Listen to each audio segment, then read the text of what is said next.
Hi, I'm Adam Chaskin, the CEO of the Jewish Community Alliance, and your host today for Legacy of Leaders. Joining me today is the CEO of the LJD, Jewish Family and Community Services, Colleen Rodriguez. Thank you so much for joining us today, Colleen. Thanks for having me, Adam. So let's start off with this, and your agency is incredible, the things you do to help the community, but I don't know if the whole community knows everything that you do and the wide breadth of things that you do to help the community. So if you could please help educate us. Sure. So we are a 106-year-old organization that serves the entire community, and we do that in various ways. We have a food pantry and financial assistance support. We work a lot in the child welfare system, preventing abuse and working with children that have been abused. We're in the mental health space as well with counselors and psychiatrists. And then, of course, we do support the Jewish community and Holocaust survivors that reside in Northeast Florida.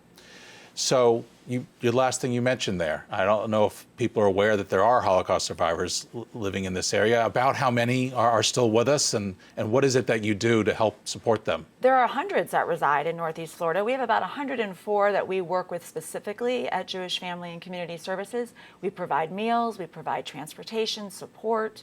We bring them together to tell their stories, and we're also working with second and third generation family members to share the stories of their relatives. And we actually have the Frisch Family Holocaust Gallery right in the middle of our organization. Fantastic. And you do a program with the schools also to help with education, do you? We do. We want to teach teachers how to talk about the Holocaust in age-appropriate ways. And so we do a lot of teacher education, and then we have thousands of school children that come through our gallery every year.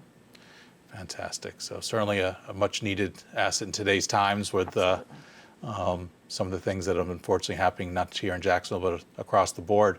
And you are also talking about some of these subjects. The JCA, the YMCA, and many other organizations, including yourself, came together to create a series of Together Against Hate, promoting unity in the community.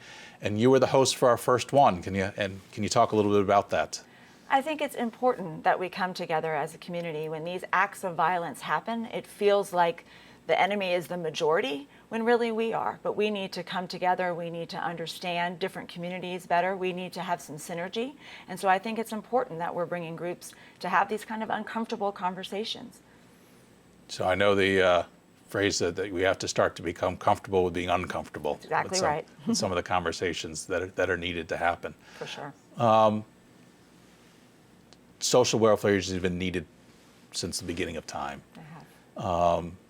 How much of an increase have you seen in the last few years? And so many things have changed in the last 3 years with the pandemic. Has it radically changed, or is it just unfortunately the need's always been there? Well, the need has always been there. I would say the two areas we've seen most recently is really centered around food and financial assistance. Affordable housing is a huge challenge. Families working, contributing to the community, and then their rent goes up $300, $400 per month, and they can't afford it any longer. That is a real struggle that we're working with at our organization, as well as mental health. Really working on the stigma around mental health, making sure it's accessible, affordable, making sure we're reaching students and people young and trying to do some preventative work versus coming in a little bit too late down the road. So those are really our two main focuses and areas that we're seeing real need and growth. Well, I know the whole community is better for you being here to help provide those services. Thank you. Now, I also know that in addition to the program I just mentioned that we did together with the JCA, you also have some family connections and have used the JCA. If you could speak a little bit about your connections to the JCA. I do believe my youngest son feels like he runs the JCA. Well. So no, both of my children, my youngest went to school there, went to summer camp. My oldest went to summer camp there, many a day playing basketball. I've even tried some tennis over there once or twice.